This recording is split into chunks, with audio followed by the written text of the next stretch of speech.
Imagine this. A snowy night deep in the Ural Mountains of Russia. 9 seasoned hikers, young, brave, and full of life, trek into the icy wilderness, only to never return home. When rescuers found their bodies, what they saw was beyond disturbing. And now, in 2020, over 6 decades later, Russia has reopened the case. Could it have been an avalanche, as they say, or is there something darker at play?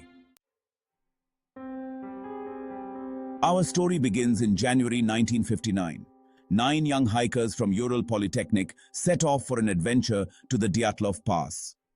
They were experienced, well-prepared, and looking forward to the challenge of Russia's brutal winter wilderness. Their goal? Reach the snowy peak of Otorten.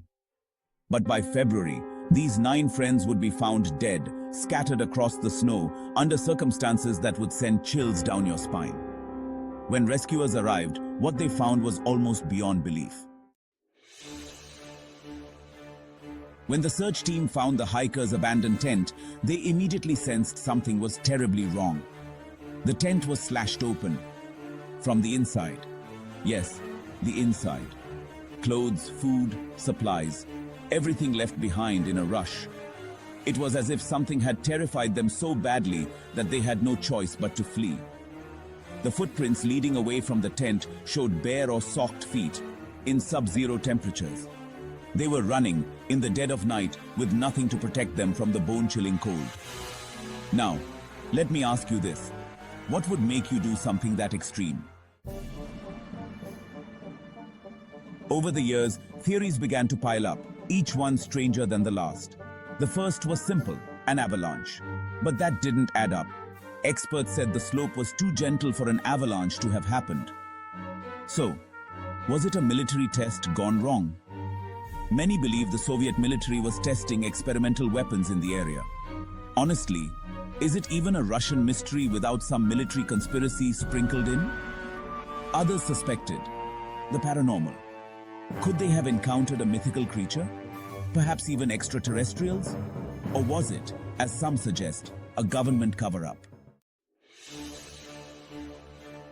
Now, fast forward to 2020.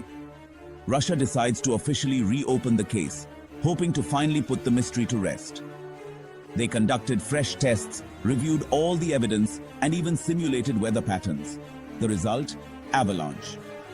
Again, they concluded it was all caused by a small avalanche that forced the hikers out of their tent and into a deadly night of exposure. Convenient, isn't it?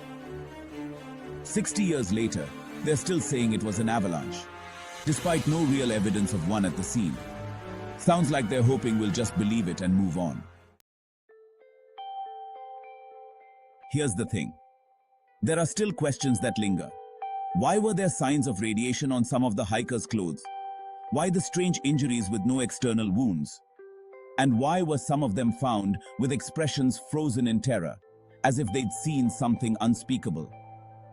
These aren't the kind of details you'd expect from a simple avalanche. And if the official investigation has ruled out anything sinister, then why were the case files restricted for so long? Even with this new conclusion, the theories keep coming. Some believe the hikers fell victim to strange, glowing orbs spotted in the night sky around that time, unexplained lights that locals reported seeing. Or perhaps, as bizarre as it sounds, the infamous Russian Yeti. Imagine going on a hiking trip and ending up on the wrong side of a Russian Yeti. Yikes! But all jokes aside, no explanation fully fits. So, we're left to wonder, was this truly an accident? Or are there secrets in those icy mountains that Russia doesn't want the world to know? So, what do you think really happened that night in 1959? Was it an avalanche, a cover-up, or something that can't be explained? Whatever the truth, the Dyatlov Pass incident remains one of the most chilling, unsolved mysteries of our time. As for me, I'd say some secrets are best left frozen in the mountains. If you're as fascinated by unsolved mysteries as we are, make sure to subscribe and hit the bell icon for more stories that keep you questioning everything.